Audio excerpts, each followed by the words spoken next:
get to the bag, ayy. Got the foot on the gas, pedal to the metal when the lane moving fast, ayy, ayy. Let them all cross. If they hate, then let them hate and make a bigger boss, ayy. This episode is brought to you by SPI Logistics, the premier freight agent logistics firm in North America. For over 40 years, SPI has been diligently building the most successful freight agent network to provide first-class relationships for our shippers, receivers, and carrier partners. We are more than another transportation network. We are a dedicated team of professionals united by one singular purpose, and that is to expedite our agents' success. All of our agents are set up for success on day one, as they are provided with a full suite of support staff that is ready to assist them with everything from after-hours emergencies to financial and administrative needs on a no-fee basis. This way, you can focus on continuing to grow your business. There is no financial risk to start, and you have the ability to earn up to 75% in commissions. If you are looking to take control of your financial future and build your business with the backing of one of the most successful logistics firms in North America, visit www.spi3pl.com to learn more. Do me a favor and let them know that the Freight Coach sent you. Hey guys, before we jump into the episode, I wanted to let you know it is brought to you by Revenova, the official TMS provider for the Freight Coach. You guys, I've been a broker for a long time, and the tools that are at your disposal with Revenova help you eliminate bouncing between systems, which improves your accuracy when you are managing multiple tasks throughout your workday. Plus, it's built into the Salesforce cloud, so your CRM is fully integrated with your TMS, eliminating yet another silo. In today's day and age, you are definitely concerned about the safety of your data. With Revenova, it's fully protected. They have cutting-edge security that keeps your information safe so you can focus on what matters most, and that's growing your business.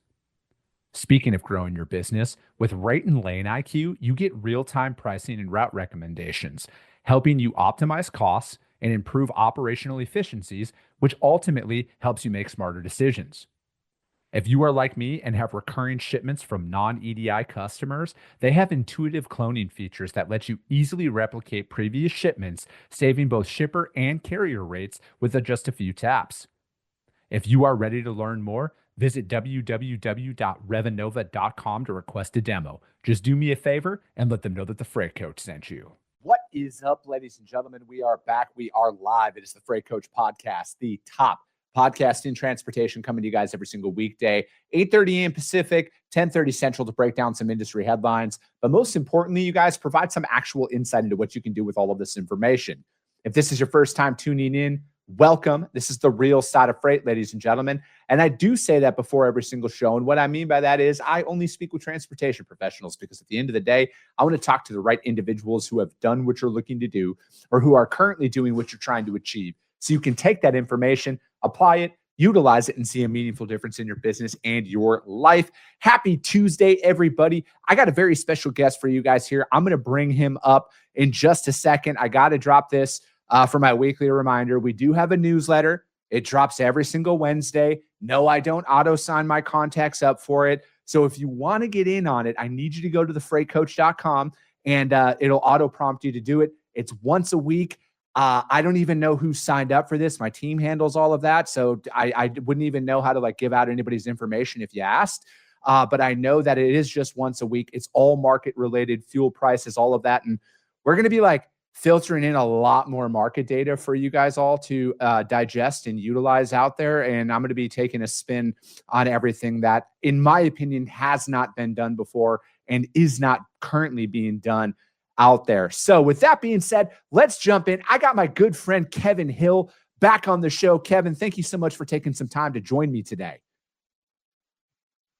Anytime. It's always a pleasure sitting down with you, Chris. It's a fun show. I enjoy doing it, and I know we're going to have a great conversation. Yeah, man, it's been almost 6 years now, Kevin, since we originally met doing all of this stuff. And it's wild, because it's as much as everything changes out there in the market and in everything else, it's also doesn't change as much as a lot of people want to think, right? Because I think and I've fallen victim to this too, man. I always think there's an easier way or a better way of doing things. And then I will always go back to the process, right? Because I talk about this so much, and I think some people think I'm just completely BSing them, but I literally run the exact same play and strategy in every single market that I come across, because fundamentally, when it boils down to it, your customer doesn't care about anything other than their freight picking up on time and delivering on time. There is no other way. It is as simple as that. It really is. It's as simple as that. You can't worry too much about the market, what the market's doing, what anything else is doing. All you can do is control what you can control, and what you can control is the service that you give to your customer. And Mm. as long as you're doing that, bad market, good market, fantastic market, COVID market, um, recession market, you just have to grind through it because it's a 30, 40-year-old game. Mhm. No, I agree with that. And like from my seat in particular, it's like I uh I I don't care about, I would say 99% of what I read on social media and people's opinions on that, because like I got everything on the line to make this work, right? Like I have to find a solution, and that's where my mindset constantly is there is a solution out there. I am going to find it. Yeah, it's going to take a little bit longer than it used to. It's going to be a lot harder than it maybe once was. But like I'm like, I'm addicted to like the build, the hunt, like I love that part of business. And I know plenty of individuals, Kevin, that have grown in this market downturn. They've grown exponentially during that time. So it's like, again, is it really as bad as it is out there? Or is it more about focusing in on your internal processes, procedures? How can you just get better internally to increase those, those outputs that you're doing? Yeah, I'd say same here. I know a lot of people have been growing. I know a lot of people have been hurt, but I know a lot of people have been growing, and basically they're narrowing down on their ICP, right? Their ideal customer profile. They're building their expertise in something that is much more narrow, and part of that is becoming better and creating excellence in how they serve their customers. Because you're not trying to chase everything. You're focusing on what you do well, and you're doubling down on that. Yeah, no, I agree with that, man. And so you guys are, over at CarrierSource, like I am always going to be about, because I grew up as a carrier sales rep. First couple of years of my career, that's all I did. And I'm out there, I'm all about, and this is something that, and this is the strategy that we've implemented inside of my brokerage and we run with is we're all about that core carrier. I'm always about working with the same trucking companies time and time again, over and over again. And I personally think that is the only way. And there's a lot of great software that's out there, but that's the only tried and true method that is actually going to curb fraud inside of your organization, is when you're working with a trusted carrier that you've booked hundreds of times before and you're utilizing that. But now, like, there's a lot of great software out there that elevates those right carriers that are like, hey, maybe you've never booked them before, but there is enough of a digital footprint now where you can be like, these guys are hands down more organized and above everybody else out there. You're exactly right. And those brokerages that we're talking about growing with the downturn, they're leveraging great carrier relationships. They're building great carrier relationships, and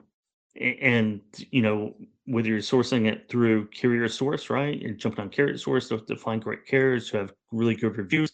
You're going to the Broker Carrier Summit and meeting new carriers, or at least new to you, face to face. But it's having those relationships and having that consistent. We talk about consistent customers. There's consistent carriers who are doing a lot of business with you, repeat business, keeps you insulated from fraud, right? I mean, that's if you know who you're dealing with, if you know who you're working with, if you know who your partners are, it's very hard for fraud to come into the system. If you're going out and doing one and done carriers on a consistent basis, or super majority of the basis, then you're just opening yourself up for fraudulent activity. Mm-hmm. I look at it as what you guys are doing at CarrierSource, because it's like there's only so much public information that's out there, Kevin, where it's, like, I think it's like 10% of the carriers even have a satisfactory rating that's out there. And it's like, again, what external tool, like what more can you do? And it's like, so from the data that you guys are looking at, what is it that's actually moving the needle for a carrier to get a higher rating on your guys' platform? And I want to take that angle first, because I think that a lot of the carriers out there, they do a really good job. I think most people would be pleasantly surprised at the amount of carriers that there are that just want to work hard and do the right thing, but they just want to be treated fairly. I know, shocking, but like, what can a carrier do to maybe stand out, from the crowd to get more consistent business? It's building kind of building your online reputation, right? If you're a carrier out there, you don't have an online presence, that is really the first place everyone searches, right? So at CarrierSource, we have about 75,000 reviews, mostly on carriers. About 80% or more of those reviews are 5 stars and 4 stars, very positive, right? So you want to go out and just like any other business, on if you're using Yelp or Google reviews, you want an industry specific tool, right, where you collect good reviews, right? You go to the doctor's office, you go to any local business, and they want you to write a review, right? Because it's all about the organic traffic coming in, people researching, right? So if you're a carrier out there, you want a lot of good reviews on CarrierSource, right? And that helps you out as part of a due diligence, whether it's a shipper or a broker coming in to inquire to hire you. You want to have that great online reputation. What have you guys seen from like an organizational standpoint that a carrier could do? Is it like, navigating away from a Gmail account and getting, getting their web domain and, going through G Suites and everything else? And I think that a lot of small business owners would be pleasantly surprised at how affordable it actually is. I think between my, I'll tell you guys the exact number on my P&L on what it costs. I use for my G Suites account, which is a couple of email addresses, it's $30 a month for that. And then for GoDaddy is like less than $20 a month for my hosting and everything. So it's like we're looking at $50 a month to have a digital footprint that is so much cleaner overall. Chris at thefreightcoach.com looks a lot better than thefreightcoach@gmail.com. You know what I mean? It just brings an extra layer of validity to your operation. Yeah, you have the validity, and then you have, you know how easy it is to hack into to open Gmail accounts or free Gmail accounts, or to not even hack into them, but to mimic those, right? And I think that's where fraud really started. Was, it's the freight coach at gmail.com. I could do the freight coach and just throw in an extra, misspell the word freight, right? Change the I and the E around. Yeah. It's a whole new different email, right? And I could steal your identity just by doing that, right? I could hack into your system just like that. So it's been a few years since I was doing a lot of research on CarrierLists and calling a lot of carriers and updated email addresses. But I was really super surprised by how many 50, 60, 70 truck fleets out there were still, as of 5 years ago, let's say 4 or 5 years ago. And I think there's still, I still hear stories that they're still doing this, that they have 6 or 7 email addresses that are all something at gmail.com, right? That they still don't have their own domain, right? So there's a professionalism of it. The security of it is so much more secure to have your domain and email addresses tied into that than to have free emails that are easily duplicated, copied, and basically forged, if you will, right? No, I agree. And I think that, do you think it's because a lot of the larger tech companies out there, like the Googles of the world, they don't market to small businesses, and that's why people don't actually do that? Because, and then on top of it too, like just a basic antivirus software, because again, phishing emails, hacking, all of that stuff is a real thing, but it's like, that's like an extra, I think it's like $100 a year or something is what I pay for my Norton account.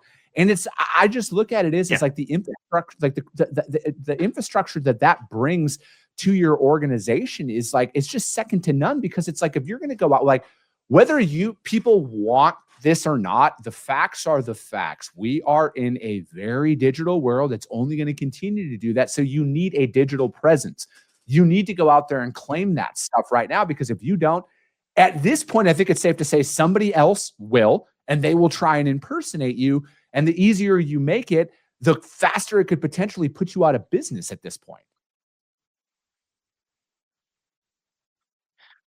You're exactly right, and that's what we've seen over the last 4 or 5 years, right, on steroids, is this invasion of fraud, and part of the reasons why it's been so easy for fraudsters to, pick out and attack the trucking industry, logistics industry, is because the security bars are so low that we are the low-hanging fruit on the tree, and we're being treated like that.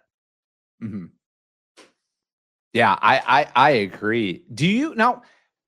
Obviously, you do a lot of work with the Broker Carrier Summit as well, and I know everything that Dan's doing over there, and the entire organization. It's not just Dan at this point anymore. There's a lot of people who are putting a lot of effort into building this up, and I see a lot of synergies between what they're doing at Broker Carrier Summit and what you guys are trying to do at CarrierSource and everything. And I think a lot of it is always going to boil down to trust, right? And I know it's such an easy term to throw out there, right? Like, oh, you got to have, just like relationships. There's, oh, you got to get relationships and everything else. Do you still think that the sentiment of trust between carriers and brokers is it lower than it ever has been, do you think? I don't think it's lower than it's ever have been. I think it's a little bit higher than it was maybe 10 years ago. Maybe not 20 years ago, but meeting face to face again, right? Building those relationships, really talking about having consistent, uh, if you're a broker, having consistent carrier base, right? And that is part of the, to have a successful business, no matter what, you need a consistent carrier base, right? And then we have the fraud issues come in, which makes it even more imperative. You need a consistent carrier base to come in. So I think we're on the uptrend of broker carrier relations, right? And Dan's done a marvelous job over the Broker Carrier Summit to bring that together. And those are certainly my favorite industry conferences to go to. Those summits, because you have a lot of great carriers, a lot of great brokers coming in, a lot of business being done, a lot of relationships being formed, and those face-to-face relationships are imperative, right? I mean, they're so important for the growth of any business. How are you guys going out there, and are you guys flagging fraudulent carriers and brokers alike on your guys' platform? Like if they're a carrier that has a brokerage arm, like how are you guys weeding them out? Because I think like that's one of those things that I see is, as and that I've thought about too is again, I'm not blaming any company in particular, but I'm like, how are we allowing them to get on some of these systems to even pose that they're legitimate? That's a really good question, and certainly on our platform, CarrierSource, we don't people who've had clients on double brokering, right, fraudulent carriers, and then the review aspect of that, right, leaving positive reviews, leaving negative reviews, is part of kind of that clearinghouse of going there to doing for both parties, right? For all three parties, actually, brokers, carriers, and shippers, to go in and get reviews, right? So if you have 10 positive reviews as a carrier, right, I can feel pretty, I'm going to do my other parts of my due diligence, of course. Have a pretty good confidence level that this is good, right? If you have 10 negative reviews, right, I'm pretty good idea that this is not going to be a good experience, right? If you have part of those negative reviews or fraudulent accusations, then I'm going to have a lot of red flags up. How do you guys separate the somebody just complaining and like an actual valid thing, right? And I mean, like, how do you not let somebody go out there and be like, oh, the driver didn't answer, or like I waited until pickup time and then I called them and then they found out that they weren't on, like they never got the rate con. Like it was clear the broker did not do their due diligence and they're just complaining. How do you guys separate that from an actual, like, this is what went on? So number one, every review is moderated by a human, right? So a human looks at it. The company being reviewed has a chance to respond, and at the end of the day, it's kind of our process, right? Is that human moderation and sometimes a little bit of dispute resolution before it hits online, right? If it's something that is a miscommunication, if it's something that isn't that really a big deal, right? I think you see that in the freight guard report sometimes, where people are throwing out freight guard reports for things that are kind of minor, that kind of happen day to day. They're unfortunate. They're a thorn in everybody's side. But does it really escalate to the level of a freight guard report on somebody? Some of them are kind of petty. I would wholeheartedly agree with that. And like, I don't use Carrier 411 and I haven't used Carrier 411 for quite some time now.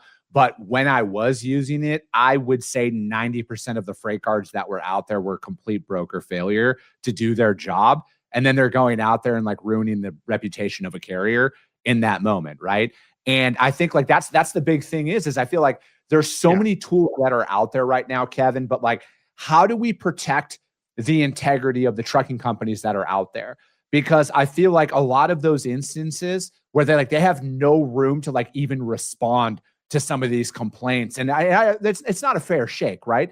And again, I always like to say, you guys, I actually do this job, so I know that there's bad actors on every side of the industry, so I'm impartial. But one thing I will say is a lot of carriers and drivers out there have no ability to defend themselves at all. And then people will go to a Carrier 411, for example, or other monitoring things, and they're like, their entire reputation's tarnished. And they're like, all because I didn't get sent a rate confirmation, now my business is ruined. So it's like, that's the thing is it's like, as there is more and more of a digital presence that's out there, how do we protect the ones who seemingly feel voiceless at times? It is, especially number one, you have to give both parties access to respond and to view, right? I mean, if a carrier gets a freight guard report, how are they going to actually log in and see that freight guard report? Someone has to send them that freight guard report. There is limited ways for them to respond, and I think you find there's a couple companies out there that's what they do. That they specialize in defending carriers against freight guard reports, right? To clean those up, and that's another space that comes in, where the carrier should be able to fairly defend themselves from any attacks like that. But yeah, you're exactly right. There's a lot of you know when I was a broker, if they had a freight guard report, we couldn't use that carrier, right? And if it's part of the 90% that really aren't truly that serious of an issue, right? Then that really harms that carrier. And so yeah, there's going to be a fair public platform for that, but it's just very difficult to do, especially in this climate today where there's so much fraud just running rampant, and it's hard to really identify who's a legitimate carrier, who's not a legitimate carrier, who's a legitimate broker, who's not a legitimate broker, and a lot of the fraud that they're not really connected to anything. They are they're kind of this shadow band of characters that are just running wild. Yeah.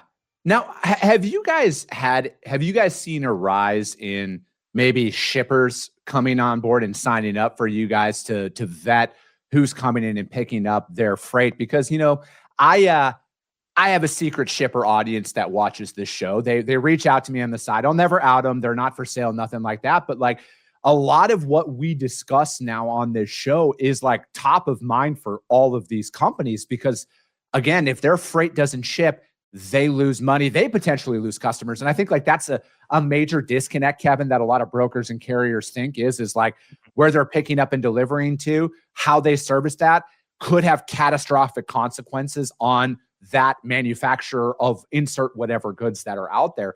Have you guys seen that where shippers are now signing up where they're like, we have to do this? Because, again, there's been also a decent amount of shippers over these past 5 years that they've built up their own internal transportation team because they were sick of the service failures that were going on. Mm-hmm. Yeah, so I mean, yeah, we have a huge shipper audience, and we have a free open website, right? So there's no need to sign in. There's nothing you really have to do. You can just go to CarrierSource and look up any carrier or freight brokerage and see what reviews they have, right?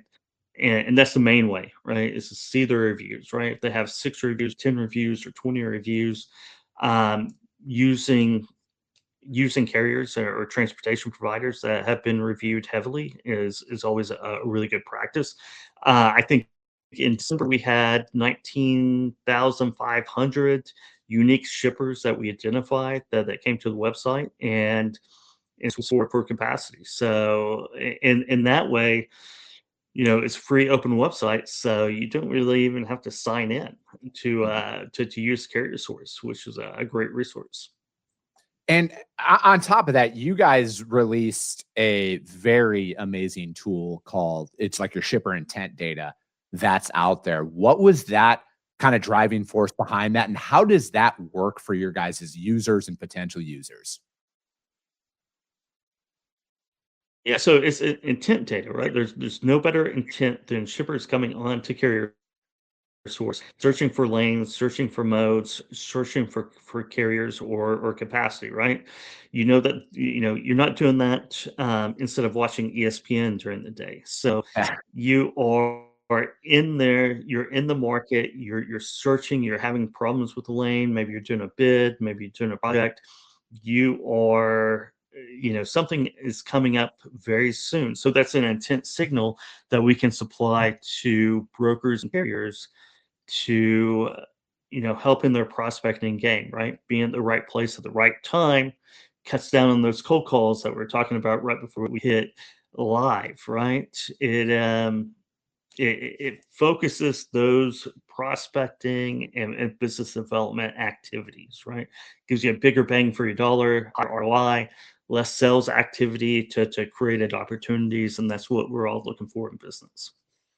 Do you think that is a tool that is now available? Because like obviously you've been in this industry for a long time, Kevin. You've been on the brokerage side of things, you got Brush Pass, you got a bunch of experiences. Now, do you think like this shipper intent data, this is a new tool that has never really kind of been a thing, and this is something that people need to like heavily look into inside of their organization? Because like I guess the difference between me and a lot of people who have shows, I actually cold call shippers every single day. I'm out there actively prospecting, and getting that leg up right now is like few and far between, because the greatest enemy to your business development efforts is everybody's good enough right now. Mm-hmm. Everybody's good enough. So if you think about the cold calls that you do, right, and you're lucky to get 50 cold calls a day, probably out, right? And you just have to hope that there's a need, an urgent need with any of those 50 cold calls, let's say, right? And it's you can't predict it. You just have to call more people. It becomes just a straight numbers game. If you're using intent data, you're only calling people that have a high probability of having a need right now. So if you're fishing from a stocked pond, is basically what it is, right? Those 50 calls are 50 people who are on CarrierSource over the last couple of days searching for a lane, equipment type. You have a very high confidence level that they are in the market right now. Then you're calling 50 people with need. And what's that going to do? Your ratio, your odds just go parabolic after that. Yeah, that's a tool that I can say with confidence has not been at people's disposal here. And that's just another thing where, again, obviously everything's got a cost and a price, but I look at it it's like, where are you investing your money in your business, right? Like everybody has the same finite amount of not the same finite amount of resources, but everybody has a set dollar amount that they can invest in. And it's like, if I'm going out there and I'm looking at where is my business right now? What is the greatest threat to my business? Personally, at my company is always going to, for where we are, we need to add more shippers at the end of the day. That's where we need to do. That is our sole focus.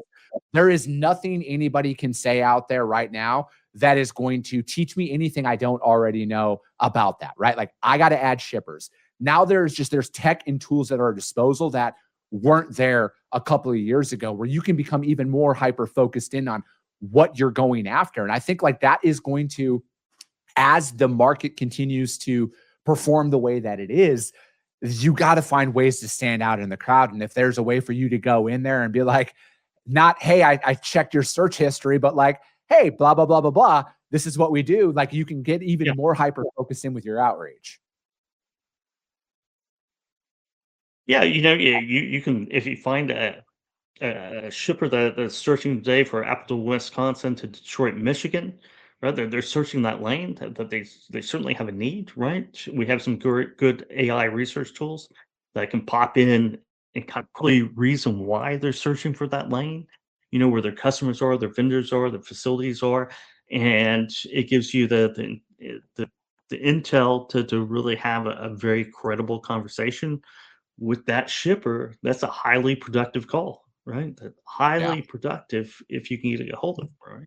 It's always a main thing is getting hold of people. But however you get a hold of them, whether it's email or phone or a combination of all of that, then your chances, your odds just increase. And that's what we all want. We want to do less sales activities and create more opportunities, right? And that's where you can really expand your pipeline, right? Fill in that pipeline, add new shippers in your pipeline. And as long as you have a large pipeline, you can make a lot of other mistakes and still be okay, right? If you don't have a pipeline, it's hard to survive some mistakes, right? But if you have a big pipeline, you can survive almost anything.